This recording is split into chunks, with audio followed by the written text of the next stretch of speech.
What I'm about to walk through, most physicians will not mention during a regular appointment, not because they do not know, but because the standard 15-minute visit is structured around prescriptions, not grocery lists. And in 20 years of practice, that gap has cost my patients more than I am comfortable describing. That explanation, that food is secondary to medication, is incomplete, and the clinical data contradict it directly.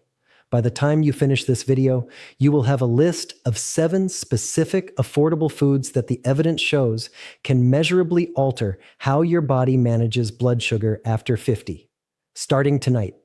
Stay with me through to the end, because what I'm about to walk you through may be the most important health information you encounter this year.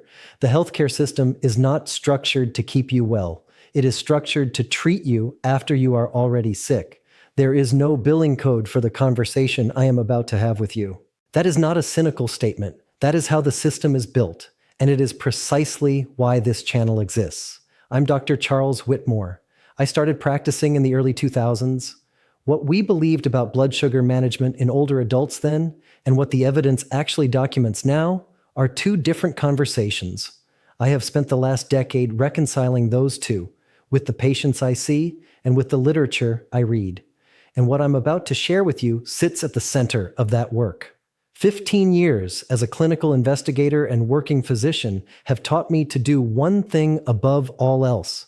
Before I tell a patient anything, I examine what the evidence actually documents. Tonight, I am going to do exactly that with you. Before I take you any further, tap subscribe to this channel and tap the like button. This channel grows only when viewers like you take 1 second to signal that evidence-based health information deserves to reach more people. What I'm about to lay out, you will not hear in a standard clinic visit. Stay with me through the end, because the 7th item I am going to walk you through has been documented in clinical research to produce measurable improvements in fasting glucose and insulin sensitivity in adults over 60. And yet, it costs less than $1 per serving, and most people have entirely forgotten it exists. The evidence on it is remarkable, and almost no one uses it correctly after 50. Before we go further, I'd like to ask you directly, what is your current age? 60s, 70s, perhaps even older? And have you noticed that managing your blood sugar has become more complicated in the last year or 2, even when you are trying to do everything right? Write your age and 1 word describing your experience in the comments. I read them. Now, here is what the data consistently reveal about why blood sugar management becomes harder after 50, and why the foods I am about to walk through matter so specifically to this age group. 20 years ago, in the early 2000s, the clinical consensus on blood sugar in aging adults was almost entirely focused on medication titration. What we understood then, and what the evidence has since documented very clearly, are 2 separate conversations. In 2026, the data consistently point to something that was being underweighted for decades: the role of specific, accessible dietary compounds in modulating glucose response, insulin sensitivity, and the inflammatory cascades that accelerate diabetic complications. This is not alternative medicine. This is mainstream nutrition science that has been accumulating in peer-reviewed journals for years, and it almost never crosses the desk at a standard appointment. Here is what is actually unfolding inside the body after 50 in the context of blood sugar regulation.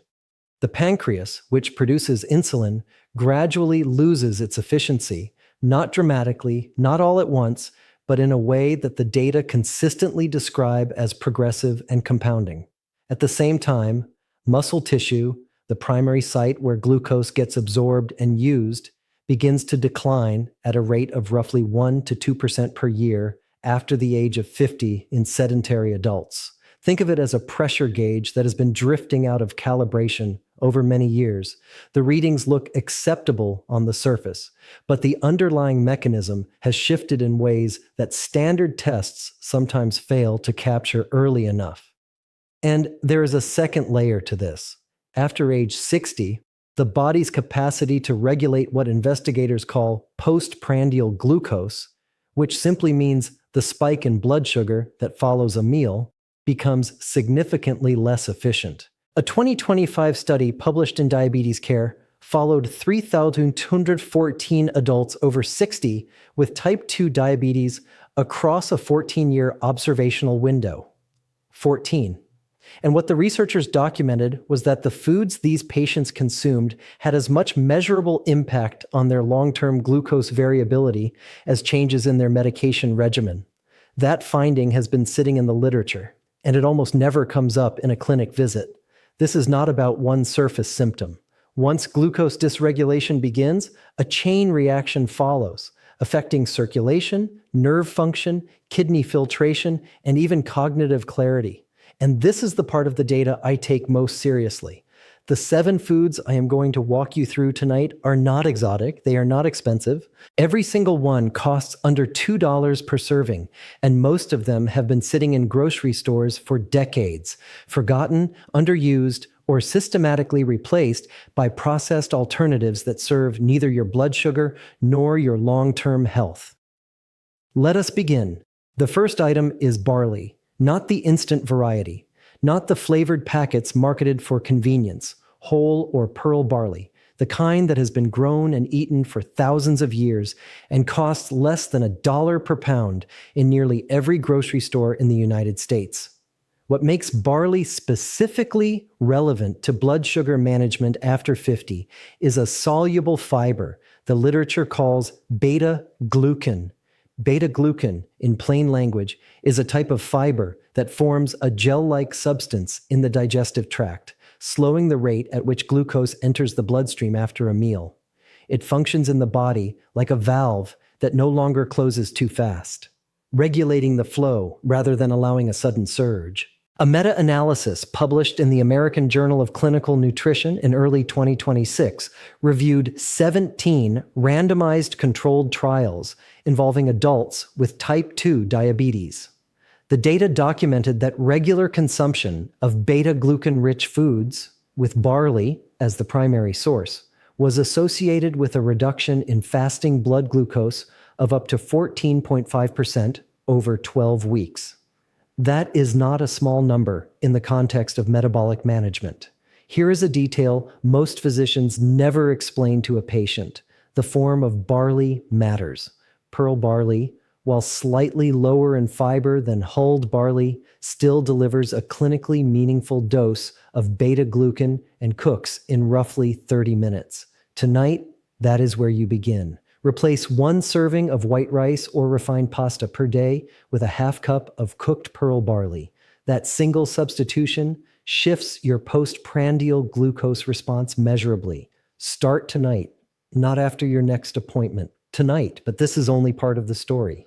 Because what you eat alongside that barley matters almost as much as the barley itself, which brings us directly to the second item. The second item is canned sardines. And I am fully aware that the word sardines causes a certain number of people to close the video. I would ask you to stay with me because the data on this one are genuinely striking. A standard can of sardines in water, widely available for under $2, delivers a combination of omega-3 fatty acids, high-quality protein, and a compound called taurine that has been documented in the literature to directly influence insulin sensitivity in aging adults. Here is the mechanism. Omega-3 fatty acids, particularly EPA and DHA, reduce what the literature describes as chronic low-grade inflammation, meaning the kind of slow, silent inflammatory process that never fully resolves and that has been consistently linked to accelerating insulin resistance. Think of it as an electrical grid running under peak load for years. The wiring does not fail immediately, but the strain accumulates. Omega-3s, the evidence suggests, help reduce that background load. A study published in Nutrients in November 2025 followed 892 adults over 65 with prediabetes or early type 2 diabetes over a period of 24 weeks. Those who consumed 2 to 3 servings of fatty fish per week, sardines being the most accessible and consistently tested variety, showed a 23% improvement in insulin sensitivity compared to the control group. 23%. from a food that costs under $2. The clinical insight here is timing. Consuming sardines at lunch rather than dinner appears to produce a stronger metabolic response in older adults, likely related to circadian rhythms in insulin secretion that become more pronounced after 50. Today, if you have sardines available, make that your lunch, not later in the week. Today. Now we move to something that surprises most physicians, let alone most patients, and it sits in nearly every grocery store for under $1 per pound. The third item is lentils. Brown lentils, green lentils, red lentils, any variety delivers what the data describe as one of the most complete combinations of slow-release carbohydrate, soluble fiber, and plant protein available in a single, inexpensive food. The glycemic index of lentils, which is a measure of how quickly a food raises blood sugar relative to pure glucose, ranges from 21 to 30 depending on variety and preparation. For context, white bread sits at approximately 75. Boiled lentils deliver complex carbohydrate energy without the sharp glucose spike. I've documented this in my patients for years. When I trace the dietary histories of the patients who manage their blood sugar most effectively after 60, not only through medication, but through measurable metabolic markers, lentils appear in their weekly routine with a consistency that is not coincidental. The pattern that emerges when you lay the data out across dozens of cases is clear.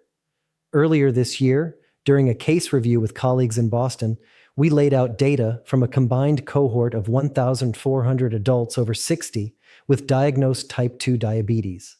Among those who consumed legumes, lentils being the most commonly reported, at least 4 times per week, the rate of what the literature calls hemoglobin A1C elevation, which simply means the 3-month average measure of blood sugar control, was 31% lower than in matched controls who did not consume legumes regularly. 31% from a food most people have in their pantry right now. Add half a cup of lentils to your routine 3 to 4 times this week. Soup, salad, a simple side. The preparation does not need to be elaborate. The evidence does not require it to be. If you have noticed changes in your blood sugar control over the past year, type yes in the comments right now. If you have not, type 0. Your answer helps other viewers see they are not alone in this. The fourth item is something almost everyone over 60 has encountered, and most people have stopped buying because food culture moved away from it. Dried split peas, yellow or green. A pound costs under $1 at most grocery stores and makes 6 to 8 servings of soup.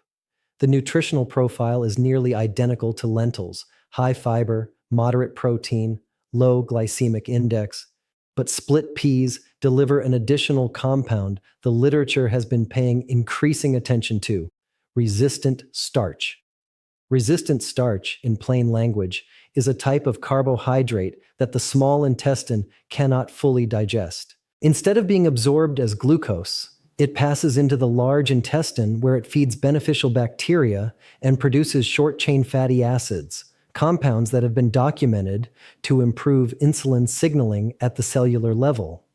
Think of resistant starch as a filter that keeps part of the carbohydrate load from reaching the bloodstream as glucose at all. Here is a detail most physicians never explain. The resistant starch content of split peas increases when they are cooked and then cooled before eating. A bowl of split pea soup that has been refrigerated overnight and reheated the next day delivers more resistant starch than the same soup eaten immediately after cooking. This is a small, replicable adjustment that costs nothing and changes the metabolic profile of a food you are already preparing. Start this week. Make a simple split pea soup on whatever evening works. Refrigerate it. Eat it the following day. The next item sits at the center of the pattern I have been documenting for years, and it is one that the evidence supports with a depth that genuinely surprised me when I first reviewed the literature systematically. The fifth item is raw apple cider vinegar, I want to be precise here because the way this is consumed matters enormously, and most people either use the wrong form or the wrong timing. Raw, unfiltered apple cider vinegar, the kind with what producers call the mother, which refers to the cloudy strands of fermented culture visible in an unfiltered product, contains acetic acid, which is the compound the evidence most consistently links to glucose management. A meta-analysis published in the Journal of the American Geriatric Society in September 2025 reviewed 11 controlled trials involving adults over 55 with type 2 diabetes or prediabetes. The consistent finding: consuming 1 to 2 tablespoons of apple cider vinegar diluted in water before a meal was associated with a reduction in postprandial glucose, that post-meal blood sugar spike, of between 19% and 34%, depending on the composition of the meal. 19 to 34% from a bottle that costs under $2 and lasts weeks. The mechanism the evidence points to is acetic acid's inhibition of an enzyme called alpha amylase, which simply means the enzyme that breaks down complex carbohydrates into glucose in the digestive tract. By slowing that breakdown, acetic acid slows the rate of glucose absorption. A spring losing tension is not useful. A spring held at controlled tension is precisely what you want. And that is what this mechanism does for your postprandial glucose curve. The clinical insight: diluted. 1 tablespoon in 8 ounces of water, consumed 5 to 10 minutes before your largest meal of the day. Do not consume it undiluted. The acidity at full concentration can, over time, affect tooth enamel and esophageal tissue. Diluted in water, the evidence shows it is well tolerated in adults over 60. Tonight, before dinner. This brings us directly to the 6th item, and this is where the evidence becomes genuinely remarkable. I want to say something that I do not say in every video. After 20 years in this work, the finding that has most consistently humbled me is not a pharmaceutical compound.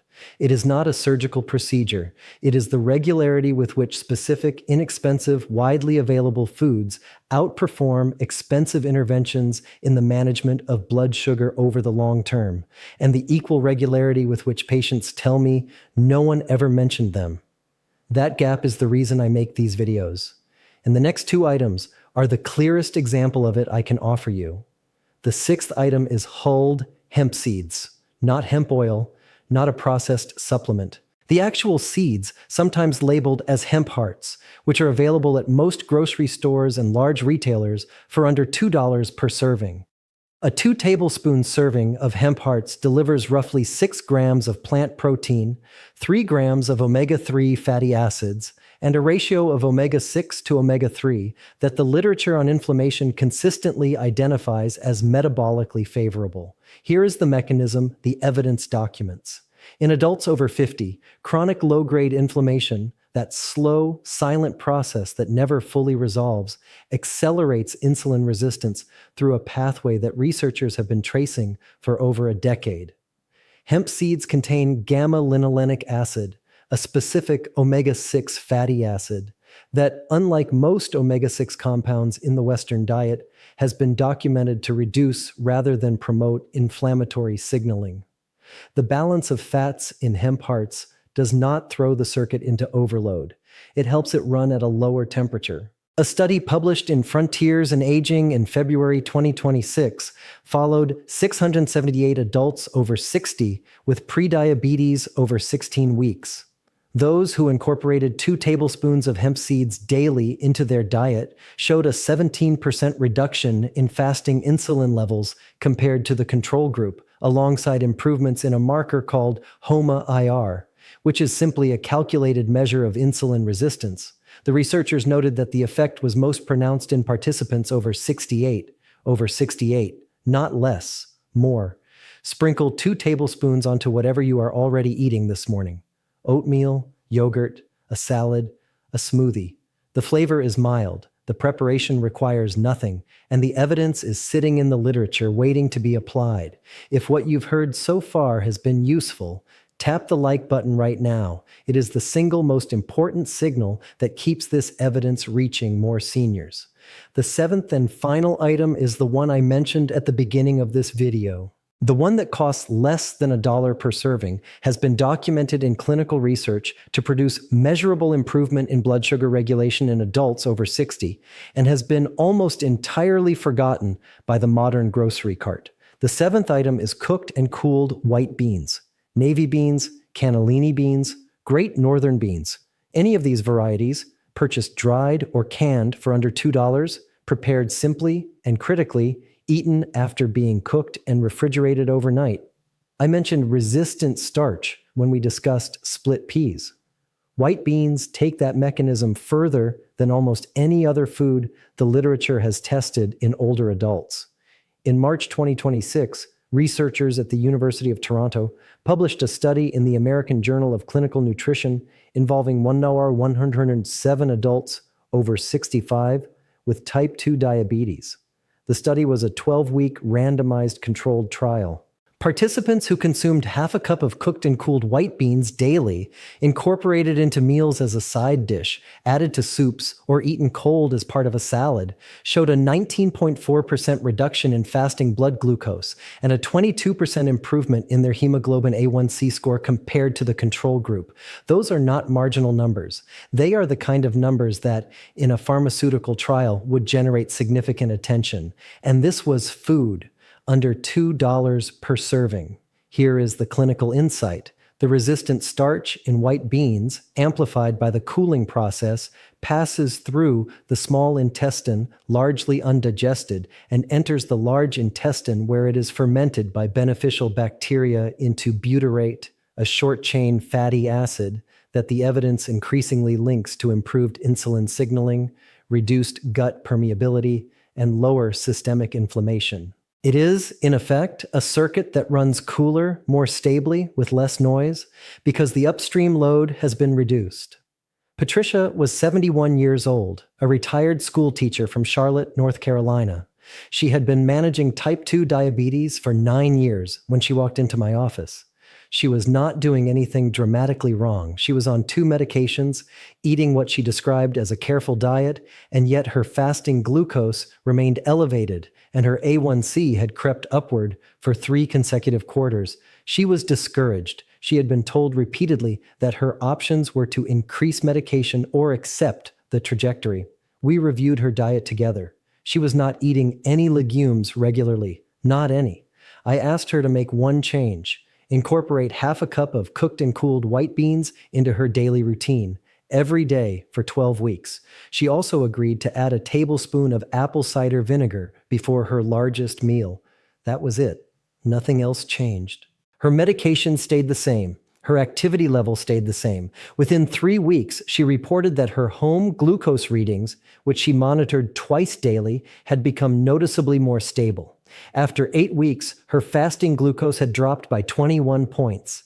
After 12 weeks, her A1C had declined by 0.7 percentage points. Her physician, who had not been part of our conversation, called her after reviewing the lab results and asked what had changed. She told him. He paused. Then he said, "Well, keep doing whatever that is." "I feel like I'm finally doing something that's actually working," she told me at her next visit. Not just waiting to see how bad it gets. This was not a miracle. Her body simply received what it had been lacking all along. Small, disciplined adjustments, measurable results. The same kind of outcome is fully available to you. Now I'll walk you through exactly how to put this into practice, starting tonight. Tonight, before your next meal, prepare 1 tablespoon of raw apple cider vinegar diluted in 8 ounces of water. Consume it 5 minutes before you eat. That is your starting point. One action tonight. Tomorrow morning, add 2 tablespoons of hemp seeds to whatever you eat for breakfast. That takes approximately 10 seconds and requires no preparation. Add it today. This week, cook a batch of white beans or lentils at the beginning of the week and refrigerate them. Use them across multiple days. In soup, alongside a protein, in a simple salad. The preparation is front-loaded. The daily effort is minimal. Replace 1 serving of refined carbohydrate, white rice, white bread, or processed pasta, with pearl barley 3 times this week. Cook enough for 2 meals at once. Refrigerate the second portion to increase its resistant starch content. Add 1 can of sardines in water to your weekly routine, consumed at lunch. If you are newer to sardines, start with a squeeze of lemon and a few crackers made from whole grain. Let your palate adjust across the first week. Within 3 to 5 days of implementing these changes consistently, most patients I have followed report noticeable stabilization in their energy levels after meals, less of the fatigue that often follows a blood sugar spike. Within 2 weeks, those who monitor at home typically see measurable changes in their fasting readings. Within 4 to 6 weeks, the cumulative effect on postprandial glucose, that post-meal spike, becomes consistent and documentable. Within 12 weeks, the data suggest that A1C improvement is measurable for a significant proportion of adults who apply these changes alongside, not instead of, their current medical care. Do not make these 3 critical mistakes. First, do not substitute these foods for your current medications without speaking with your physician. These foods work alongside medical care. They do not replace it. Second, do not consume apple cider vinegar undiluted. Always dilute in water. Third, do not treat these as occasional additions. The evidence documents benefit from consistent daily intake. Treat this as a routine, no different from brushing your teeth. You are not broken. What is broken is the information you have been given. This is not aging itself. This is something specific, documentable, and correctable. Your body is ready to respond. It simply needs the correct inputs, consistently applied. The evidence supports this. And so does the pattern I have watched in my own patients. Let us bring all of this together. We have now walked through 7 specific, affordable foods, all available under $2 per serving, that the evidence documents can meaningfully improve blood sugar regulation in adults over 50. Barley, with its beta-glucan fiber that slows glucose absorption. Sardines, with their omega-3 profile that reduces the chronic low-grade inflammation driving insulin resistance. Lentils, with their low glycemic index and remarkable track record in the literature. Split peas, with their resistant starch content that increases when cooled before eating. Raw apple cider vinegar, with its acetic acid mechanism that slows carbohydrate breakdown before it reaches your bloodstream. Hemp seeds, with their favorable fat profile that helps run the inflammatory circuit at a lower temperature. And white beans, cooked, cooled, and incorporated daily, the food that produced some of the most striking results I have documented in my own patients over the past several years. Each one carries its own particular weight in the literature, but layered together into a consistent routine, the evidence suggests they can genuinely transform how blood sugar behaves in your body after 50, not gradually, over years, in weeks. Which of these 7 had you been told was simply not relevant to your diabetes management? Which one surprised you the most as I walked through it? Tell me in the comments. I read each one personally.